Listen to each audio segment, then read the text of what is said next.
দখলদার ইসরায়েলি বাহিনীর আগ্রাসনের বিরুদ্ধে ও নিরীহ ফিলিস্তিনিদের সমর্থনে ঝালকাঠির কাঠালিয়া উপজেলায় মার্চ ফর গাজা কর্মসূচি পালন করা হয়েছে। রবিবার সকাল 11টায় উপজেলা অটো শ্রমিক কমিটির উদ্যোগে একটি বিক্ষোভ মিছিল কাঠালিয়া বাসস্ট্যান্ড থেকে বের হয়ে মিছিলটি শহরের প্রধান সড়ক প্রদক্ষিণ শেষে ফিলিস্তিনের গাজায় নৃশংস ও নির্মম হত্যাকাণ্ডের প্রতিবাদে সমাবেশ অনুষ্ঠিত হয়।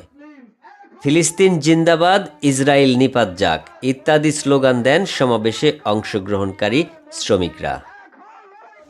সমাবেশে বক্তব্য রাখেন আল আমিন, আবু বক্কর সিদ্দিক, কবির হোসেন, সুমন ব্যাপারী সহ আরও অনেকে।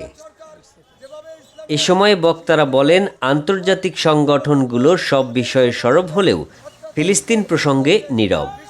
ইসরায়েলি আগ্রাসন থামাতে হলে জ্ঞান বিজ্ঞান ও মানবিকতায় শক্তিশালী হতে হবে, আর ইসরায়েলের পণ্য বর্জনের মাধ্যমে প্রতিরোধ গড়ে তুলতে হবে।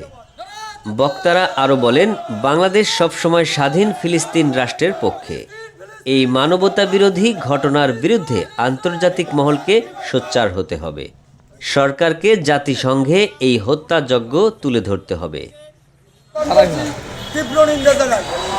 বাংলাদেশের পক্ষ থেকে এই নেতানিয়াহু, এই জালেম সরকার, এই বেশিরভাগ সরকার যেভাবে ইসলামের শিশু থেকে সব বুদ্ধ পর্যন্ত তাদের উপরে মা বোনদের অত্যাচার চালিয়ে যাচ্ছে, বিশ্ববাসীর দরবারে আমি কাঠালিয়া থেকে উদারতা আহ্বান জানাই, অচিরেই ফিলিস্তিনিকে স্বাধীনতা ঘোষণা করা হোক। এই বলে আমার বক্তব্য শেষ করছি। বাংলাদেশ জিন্দাবাদ।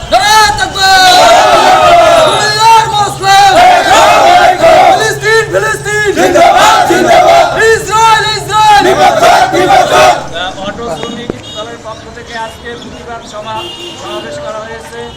ফিলিস্তিনদেরকে স্বাধীনতা ঘোষণা করা হোক, ইসরায়েলদেরকে ধ্বংস করার জন্য আল্লাহ পাকের দরবারে ওই পাখির মতন আবাবী পাখি পাঠানো হোক, এই দোয়াই কামনা আমরা করছি।